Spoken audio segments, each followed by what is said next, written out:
Welcome to this video. We're going to show you 4 of these, one of my favourite climbing roses of all time, Madame Alfred Carriere.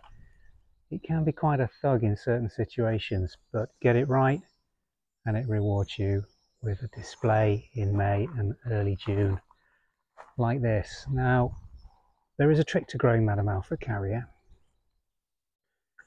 particularly if you want it to do this on a north-facing wall. Or this on a north-easterly facing wall.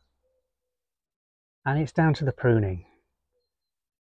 Madame Alfred, one of the big sale points is that it will grow and flower for you on a north-facing wall. One of the few roses here in the Northern Hemisphere that is reliably going to do that for you and give you this absolute massive weight of floral display if you can get the pruning right. So let's just run through the difference and what we've done to get this flowering volume here on the north and this flowering volume on display at the same time here on the south facing. 2 planted on the aspect of this new barn, which had the builders in just this time last year, and these really had a very hard time with scaffolding all around them.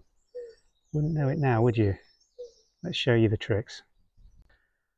Just to show you the age of these roses, they've been growing here for about 8 to 9 years, and the thickness of those 2 main stems gives some clue to the age and maturity of the plants. It takes about 3 or 4 years for Madame Alfred Carriere to really get the framework that you're going to require for a large north wall to be covered. But you can see here what we've done is cord on this laterally across, and then you'll see these large breaks with these very strong growths coming out from the main framework. Hasn't worked entirely as planned. Some of these growths, you can see that one coming down, it will put new growths up from the base, and those have to be periodically tied in to replenish the old wood, because you will occasionally get some dieback on these. But the technique to get these flowering on a north facing wall is not to prune them too hard at the end of the season back to this framework. The main prune on this, both the northeast and the north facing rows, will be done immediately after this flowering flush finishes, and this rose will have quite a hard cut back just to leave suitably positioned main stems back in, but it will mainly be cut back to the main framework that's been created in the first 2 or 3 years of growth here. Now the theory here is by doing so you allow these long growths, and just look at this one coming out through here. You'll see this, it's probably 10 feet long, very little flower in the shade. You'll see it's breaking bud here, and these if left would flower, but this is probably going to be removed fully unless we use it to tie back in and form.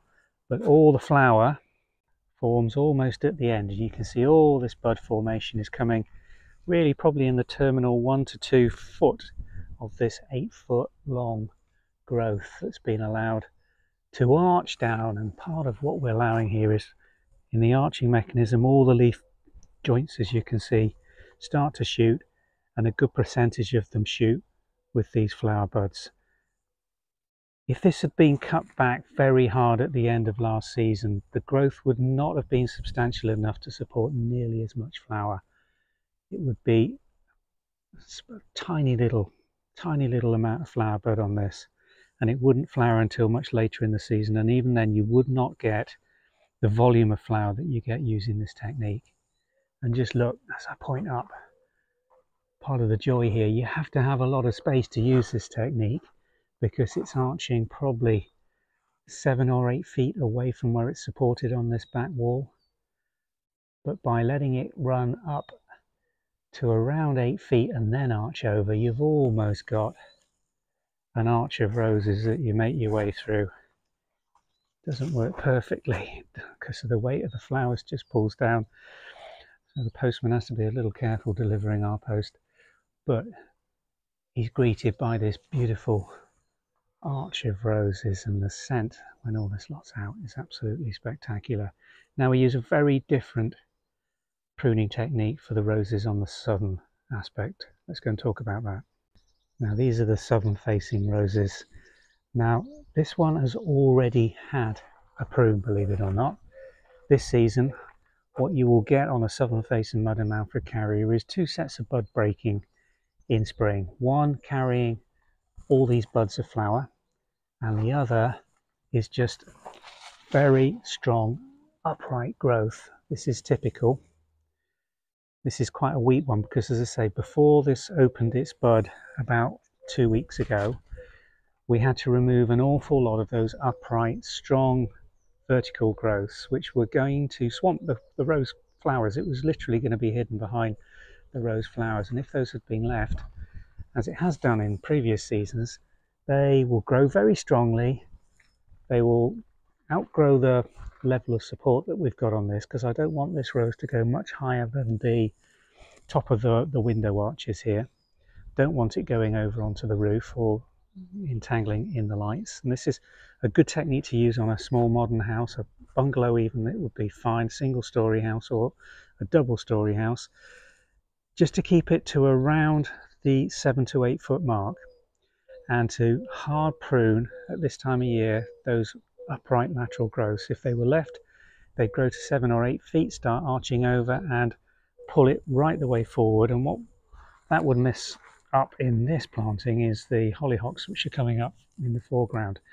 Now if it wasn't for the hollyhocks, and if it was getting more light lower down, we would be encouraging a lot more lower growth on these Madame Alfred Carrieres. But because of this and the fact that we want these flowers to do really well in the foreground, we will continually prune throughout summer back to this main frame again, and just encourage lateral growth lower down if possible, and take out any of this high growth as soon as it's finished flowering. We'll be cutting this quite hard back, just leaving growth that's got good amount of terminal flower bud developed on it at the stage that we're pruning. Now back to the pure north facing roses. You can see a massive amount of flower being held at a great height, and not nearly so much flower being held lower down. Again, these roses do want to reach for the light all the time, and the same technique is going to be used on this as we used on the first one we showed you facing northeast. So this is going to have a hard prune back to the main frame that's been established just to the top of that first floor window. I don't go up ladders any higher than that, and although this rose would go the full 7.5 to 8 meters up to the top, we've not put supports in for it up there, simply because of the logistics of reaching it to do the pruning when we want to. So there is two pruning techniques, very different techniques, one needing an awful lot of space if you're going to grow this to flower really well on the north facing wall, and a technique for keeping it much more at a small scale for a southern face wall and getting just as good a display, albeit on a smaller volume of rose growth. But it is worth persevering with a Madame Alfred. Don't expect it to do too much in the first year, 2 years. They are a long-term investment, but an absolutely wonderful reward if you just get the pruning right and give it the space to do its thing. It's a wonderful, wonderful, if slightly thorny, climbing rose to grow.